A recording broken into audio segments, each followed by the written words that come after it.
continued today in Minneapolis over the decision to not charge the officers involved in the shooting of Thurman Blevins. This is video of frustrated residents in Minneapolis who are speaking out after the shooting. Now, this happened at a city council meeting last night. The impact of officer-involved shootings like this can oftentimes go far beyond the communities where they happen and can increase tension between the public and law enforcement. That's why KIMT News 3's Dee Dee Stiepen is looking into how some area departments are working to improve and strengthen that relationship. Dee Dee. Trust, transparency, accessibility, these are all things people want and expect from those sworn to protect and serve. Recently, law enforcement agencies like the Olmsted County Sheriff's Office have been turning to social media to break down barriers and interact with citizens in a way they haven't before. It's hard to scroll through social media without seeing the latest lip sync challenge craze.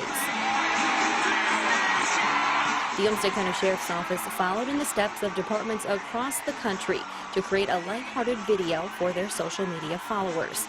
And the response? Just in the last week and a half now, we've gained over 1,000 people watching our page. Sheriff Kevin Torgerson says by stepping up their social media game, the Sheriff's Office has been able to reach and connect with more people than ever before. Our overall motivation is to get them really good, solid safety information, public safety information to help them with their daily lives. And I hope people see it that way as we go around and do the crazy things like milking cows and whatever.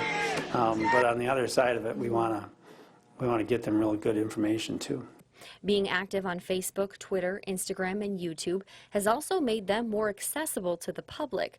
Torgerson says they'll often get Facebook messages from people who have questions or even tips for law enforcement.